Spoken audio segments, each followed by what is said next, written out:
everyone, this is Jake from NETRONIC. In this short video, we're going to look at the Visual Service Scheduler, which is our visualization add-in, living and breathing inside of the Services module in NAV. And today, what I want to focus on is the filtering capability, specifically on the order backlog. So just as a quick refresher, you know that we have here inside the Visual Service Scheduler, we have our role center from NAV. It's a standard NAV page. We have a menu ribbon across the top with icons specific to the Visual Service Scheduler. And then we have our dispatch board being shown here, in which we've made allocations of service order lines out to resources from my resource planning. And then on the right-hand side here, we have what's called our order backlog. So when you're doing service scheduling, usually it's broken down into two pieces. You have the creation of a service order line, a creation of a task more or less, and then you have the allocation of that task out to specific resources. Okay, so visually this is what we're showing here. We're showing you the creation, okay, of these service order lines, and then we show you also the allocation of them out to specific resources. So first things first, let me just show you something new here for the order backlog in the VSS, is the ability to actually collapse and expand each one of these service orders and then the underlying lines there as well. It may seem trivial, but in terms of visual scheduling and in terms of only viewing relevant information, it's quite important. Okay? Now, the further capability that I wanted to show you guys is the ability to filter based off of given criteria. So as you can see right now, I have my service orders in my schedule being pulled in, and they're being sorted and shown right now according to their priority. But let's just say, and now I only have a few service orders, but let's say I had a couple more than this, and I really only wanted to get a look at my high priority service orders. Okay, so I can come up here under Setup, right, under Administration, and now I can do, not configuring a schedule filter, because that's on the schedule itself, but I can do what's called an order backlog filter, right? And you see I've already set up a couple of these filters, but basically I can create a new filter, give it a name, edit that filter, and for example here, what I've done, if we come up here under Edit, you can see is on the service header level, I've selected where the priority is high.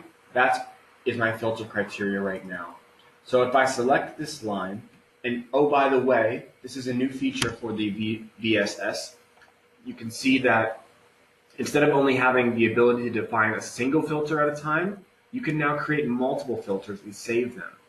So these filters are now saved in this filter list, in which case I can come back in here now and I can select these filters whenever I need them. Okay, so now I have my high priority orders filtered here, and I'm going to select OK and OK. And it's going to ask me to reload so that I can reload that data in and put that filter into effect. And now you'll see what's going to happen is only my high priority orders in the backlog are being shown. Okay, now let's do another filter.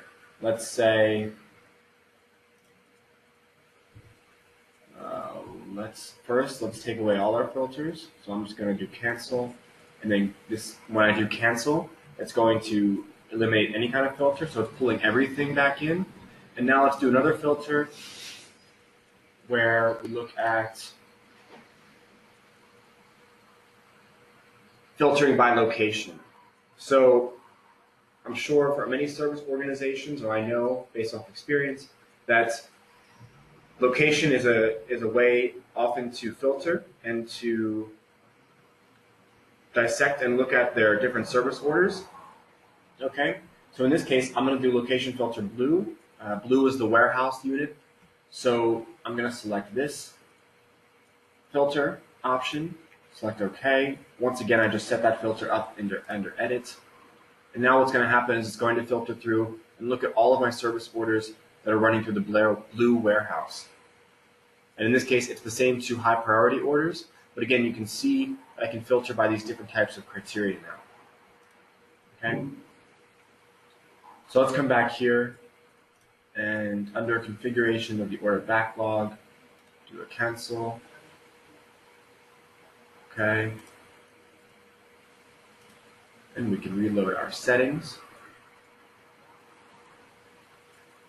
Now, one more piece to this I want to show before ending the video is the ability to hide completely planned orders. Okay, so like we said, this right-hand side over here, this is your order backlog, and it's essentially all of the orders which are waiting to be scheduled out onto resources. Okay, but still, even in this order backlog, even when I schedule out all of the service order lines, I still see the service header being shown. So this way I can always click back into it and still see the service header and see which service order lines are related to that header. But let's say I wanted to, once I allocated out all of the lines of a service order, I wanted to take away that service order from the backlog. Essentially, I wanted to take it off my plate. What I can do is I can select hide completely planned orders, okay? And in this case, any orders that are completely planned, such as these two top high priority orders, they're going to disappear from my order backlog because I'm not currently working with them. They've already been allocated. And we can see this in action. So if I take one of these lower priority service orders and take one of these lines, and if I were to drag it in here onto a given resource or resource group, okay, now look, you see that I've allocated this service order line out to the hardware specialist, and in the same moment that I did that, it took away the service header from my order backlog, okay? And that's because as I start to then drag things out and assign them to different resources and to different resource groups, then see I'm reducing the amount of order backlog I have, and therefore I can increase the clarity, if this is how you choose to work, with how I schedule. So these are a few of the key functionalities you can use when working with the order backlog in the Visual Service Scheduler. I hope this was helpful, and if you have any other questions, please check us out at www.netronic.com. We're very, very excited to help you and talk to you guys soon. Thank you.